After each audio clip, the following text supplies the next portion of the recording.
Hi friends, ഇന്ന് നമുക്കൊരു സ്നാക്സിൻ്റെ recipe ആയിട്ടാണ് വന്നിരിക്കുന്നത്. മലബാർ കടികളിലൊക്കെ ഒത്തിരി കാണുന്നൊരു സ്നാക്സാണേ. ഞാനിവിടെ ഒരു തൊലി കറുത്ത പഴവും അല്ലാതൊരു പഴുത്ത പഴവും എടുത്തിട്ടുണ്ട് കേട്ടോ. അതിന് ആവശ്യമായ സാധനങ്ങളൊക്കെ എടുത്തിട്ടുണ്ട്. അത് നമുക്കൊരു മിക്സി ജാറിലോട്ട് 3 മുട്ട പൊട്ടിച്ചിടുക.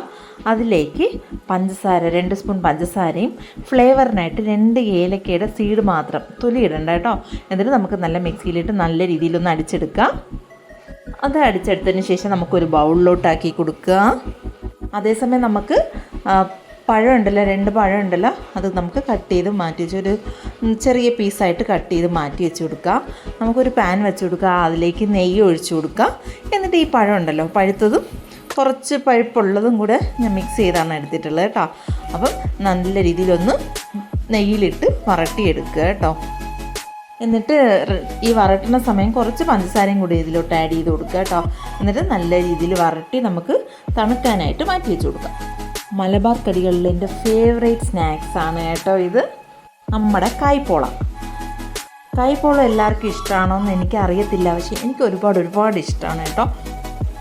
നല്ലൊരു ഹെൽത്തിയാണ് എന്നു വെച്ച് കഴിഞ്ഞാൽ പഴവുമാണ്, മുട്ടയാണ്, വേറെ പ്രത്യേകിച്ച് ഒത്തിരി ഇൻഗ്രീഡിയൻസിൻ്റെ ആവശ്യമൊന്നുമില്ല.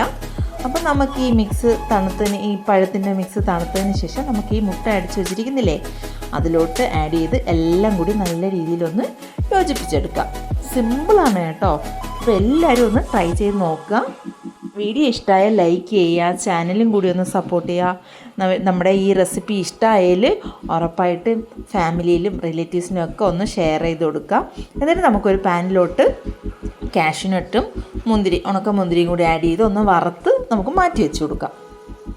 നമ്മൾ ഈ പഴവും മുട്ടയൊക്കെ മിക്സ് ചെയ്തില്ലേ, അത് ഒത്തിരി നേരം വയ്ക്കേണ്ട ആവശ്യമൊന്നുമില്ല. ഉടൻ തന്നെ നമുക്ക് ഒരു ഗസ്റ്റ് വന്നാൽ തന്നെ നമുക്ക് പെട്ടെന്ന് തന്നെ തയ്യാറാക്കി എടുക്കാൻ പറ്റുന്ന ഒരു റെസിപ്പിയാണേ. കായ്പോള ഇഷ്ടമുള്ള ഒരു മസ്റ്റ് ട്രൈ ഐറ്റം തന്നെയാണിത്. കാഷ്യൂനട്ടൊക്കെ മാറ്റി വെച്ചതിന് ശേഷം നമ്മുടെ ഈ പാനിൽ ഞാൻ നെയ്യ് ഒഴിച്ചിട്ടുണ്ടായിരുന്നല്ലോ, അപ്പോൾ നെയ്യ് ഒഴിച്ച് കാഷ്യൂനട്ടൊക്കെ വറുത്ത് വെച്ചതിന് ശേഷം നമുക്ക് അതിലോട്ട് കുറച്ച് നെയ്യും കൂടി ആഡ് ചെയ്തിട്ട്, ഒത്തിരി നെയ്യുടെ ആവശ്യമില്ല, ഇവിടെ നെയ്യുടെ ഫ്ലേവറൊക്കെ ഭയങ്കര ഇഷ്ടമാണ്, അതുകൊണ്ടാണ് ഞാൻ കുറച്ച് കൂടുതൽ നെയ്യാണ് ഒഴിച്ചിട്ടുള്ളത്. എന്നിട്ട് നമുക്ക് ഈ മിക്സ് ഇതിലോട്ട് ഒഴിച്ചു കൊടുക്കാം. ഒഴിച്ചതിന് ശേഷം നമുക്കിതൊന്ന് അടച്ചു വെച്ച് കൊടുക്കാം. വളരെ പെട്ടെന്ന് തന്നെ, ഒത്തിരി വേവേണ്ട ആവശ്യമില്ല. നമ്മൾ പഴമൊക്കെ വരട്ടി എടുത്തിട്ടുണ്ടല്ലോ, അതുകൊണ്ട് ഒരുപാട് വേവേണ്ട ആവശ്യമില്ല. മുട്ടയും തന്നെയല്ലോ, വേറെ പ്രത്യേകിച്ച് ഐറ്റംസ് ഒന്നും ഇല്ലല്ലോ. അതുകൊണ്ട് നമുക്ക് അടച്ചു വെച്ചതിന് ശേഷം നമുക്കൊന്ന് തുറന്നു കൊടുക്കാം. എന്നിട്ട് നമ്മൾ നെയ്യിൽ വറുത്ത് വെച്ചിരുന്നില്ലേ കാഷ്യൂനട്ടും മുന്തിരിയും കൂടി പാകത്തിന് നമുക്ക് അതിൽ മീതെ ഒന്ന് ഡെക്കറേറ്റ് ചെയ്തിട്ട് വീണ്ടും നമുക്കൊന്ന് അടച്ചു വെച്ച് കൊടുക്കാം കേട്ടോ. മീഡിയം ഫ്ലെയിമിൽ വെച്ച് മാത്രമേ ചെയ്യാൻ പാടുള്ളൂ. അടിയിൽ നമുക്ക് എന്താണെന്ന് വെച്ച് കഴിഞ്ഞാൽ അടിയിൽ ഇങ്ങനെ പിടിക്കത്തില്ലേ, അപ്പം അടിയിൽ പിടിക്കാതിരിക്കാനായിട്ട് കുറച്ച് മീഡിയം ഫ്ലെയിമിൽ വെച്ചിട്ട്, ഞാനിത് ഒത്തിരി കട്ടിക്കല്ല കേട്ടോ, കുറച്ച് നൈസായിട്ടാണ് ഉണ്ടാക്കിയത്. കട്ടിക്ക് ഇഷ്ടമുള്ളവർ കുറച്ച് ക്വാണ്ടിറ്റിയിൽ കട്ടിക്ക് അങ്ങ് ഒഴിക്കാം കേട്ടോ. ഞാനിത് കുറച്ച് തിക്നെസ് കുറച്ചിട്ടാണ് ഉണ്ടാക്കിയത്. മലബാർ കടികളൊക്കെ കഴിക്കുമ്പോൾ ഇതെനിക്ക് എൻ്റെ ഫേവറേറ്റ് ഡിഷാണ്. പക്ഷേ ഞാൻ കുറച്ച് കട്ടി കൂടുതലായിട്ടാണ് കഴിച്ചത്. മോനാണെങ്കിൽ കട്ടി കുറച്ച് മതി എന്ന് പറഞ്ഞു.